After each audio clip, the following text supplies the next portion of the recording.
12ஆம் வகுப்பு கணிதம் அலகு 6 வெக்டரியற் கணிதத்தின் பயன்பாடுகள் பயிற்சி 6.8 மூன்றாம் கணக்கு பார்க்கலாம். x-1/1 சமம் y-2/2 சமம் z-3/m² மற்றும் x-3/1 சமம் y-2/m² சமம் z-1/2 ஆகிய கோடுகள் ஒரே தளத்தில் அமைகின்றன எனில் m இன் வேறுபட்ட மெய் மதிப்புகளை காண்க என கேட்கப்பட்டுள்ளது. வினாவில் கொடுக்கப்பட்டிருக்கக்கூடிய இரண்டு நேர்கோட்டின் சமன்பாடுகளும் கார்ட்டீசியன் அமைப்பில் இருக்குது. கார்ட்டீசியன் அமைப்பில் இருக்கக்கூடிய சமன்பாட்டிற்கு ஒரு கோட்டில் அமைவதற்கான நிபந்தனை, ஒரே தளத்தில் அமைவதற்கான நிபந்தனையை முதல்ல எழுதிடலாம்.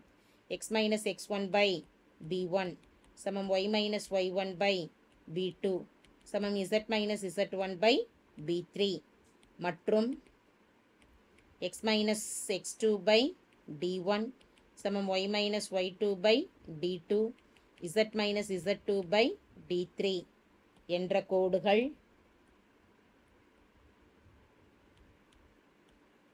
ஒரு தளத்தில் அமைவதற்கான நிபந்தனை.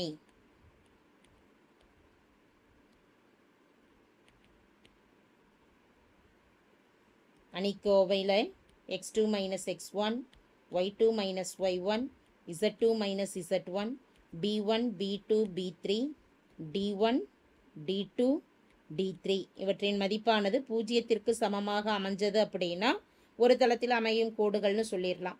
இங்கே ஒரு தளத்தில் அமையும் கோடுகள்னு தான் வினாவில் கொடுக்கப்பட்டிருக்கு. அப்போ நம்ம என்ன எடுக்கலாம், பூஜ்ஜியம்னு எடுத்துக்கிட்டு எம்மின் மதிப்பு என்னான்னு கணக்கிடணும். வினாவோட ஒப்பிட்டு x1 என்ன, y1 என்ன, z புள்ளிகள் வெக்டார்களை தனித்தனியாக எழுதலாம். x1, y1, z1 முதல் நேர்கோட்டின் சமன்பாட்டில் அமைந்திருக்கக்கூடிய புள்ளியானது 1, 2, 3. அடுத்து x2, y2, z2 இரண்டாவது நேர்கோட்டுடன் ஒப்பிடும் பொழுது x2, y2, z2 ஆனது 3, 2, 1. b1, b2, b3 ஆனது முதல் சமன்பாட்டில் அமைந்திருக்கக்கூடிய பகுதியின் மதிப்பு வெக்டார்கள் 1, 2, m². d1, d2, d3 மதிப்புகளானது இரண்டாவது நேர்கோட்டில் அமைந்திருக்கக்கூடிய வெக்டார்கள் 1, m², 2. இதை அணிக்கோவையில் பிரதியிடலாம். பூஜ்ஜியத்திற்கு சமம்னு எடுக்கலாம். ஏன்னா ஒரு தளத்தில் அமையும் என கொடுக்கப்பட்டிருக்கிறதுனால. x2 - x1 3 - 1 2 - 2 1 - 3 b1 b2 b3 1 2 m² 1 m² 2 சமம் 0. இதை சுருக்கலாம்.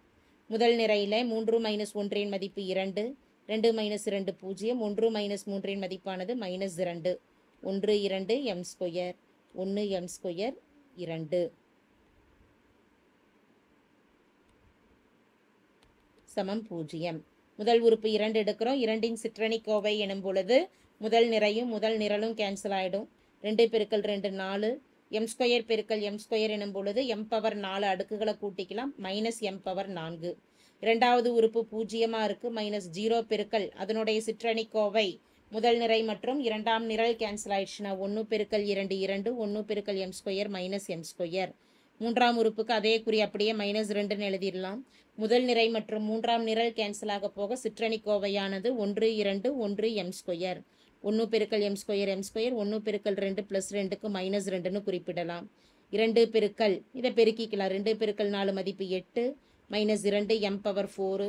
பூஜ்ஜியத்தால் பெருக்கும் பொழுது அதே மதிப்புகள் தான். -2 m², - × -2 2 × 2 4 -2 m⁴ -2 m². 8 + 4 மதிப்பு 12 சமம் 0. அனைத்து உறுப்புகளுமே 2ஆல் வகுப்படும். அதே போல் மைனஸ் குறி முதல்ல இருக்கிறதுனால -2ஆல் இதை வகுத்தரலாம். முதல் உறுப்பு m⁴, இரண்டாம் உறுப்பு +m², மூன்றாம் உறுப்பு மைனஸால் வகுக்கும் பொழுது -12 2ஆல் வகுத்துட்டோம்னா மதிப்பு 6 சமம் 0. m⁴ +m² -6 வலதுபுறம் போகிறப்ப +6. m⁴ m²லேருந்து ஒரு m² பொதுவாக வெளியில் எடுத்துட்டோம் அப்படின்னா m² + 1 அப்படின்னு ப்ராக்கெட்டில் கிடைக்கும் சமம் 6. இப்போ m² சமம் m² பெருக்கல் m² + 1 எண் சமம் 6 அப்படிங்கிற எண்ணை 2 × 3ன்னு பிரிச்சுக்கலாம். அப்படி ஒப்பிடும் பொழுது முதல் மதிப்பு m² ஆனது 2ற்கு சமமாகவும் அந்த m² ஒரு 1 கூட்டுறோம். அப்போ 2 + 1 எனும் பொழுது மதிப்பு 3ன்னு கிடைக்கும். அப்போ இரண்டாவது மதிப்பிற்கு சமமாகும். ரெண்டு இடத்துலையுமே நமக்கு எம்மின் மதிப்புகள் ஒன்றே தான் கிடைக்கும். எம் ஸ்கொயர் சமம் 2 எனும் பொழுது எம் ஈக்குவல் டு 2 வர்க்கமூலம் எடுக்கிறப்ப பர்ஃபெக்ட் ஸ்கொயர் நம்பர் கிடையாது, √2ன்னு எழுதிடலாம். வர்க்கமூலம் எடுக்கும் பொழுது ப்ளஸ் ஆர் மைனஸ் குறி கொடுப்போம், ப்ளஸ் ஆர் மைனஸ் √2. இதே போல் எம் ஸ்கொயர் ப்ளஸ் 1 சமம் 3ன்னு எடுத்தாலும் M square equal to plus 1 வலதுபுறம் போகிறப்ப -1, எம் ஸ்கொயரின் மதிப்பு 2, எம்மின் மதிப்பு எனும் பொழுது அதே ப்ளஸ் ஆர் மைனஸ் √2. கணக்கிட வேண்டியது எம்மின் மதிப்பு தான். தேர்ஃபோர் எம் என்பது ப்ளஸ் ஆர் மைனஸ் √2 ஆகும். தேங்க்யூ.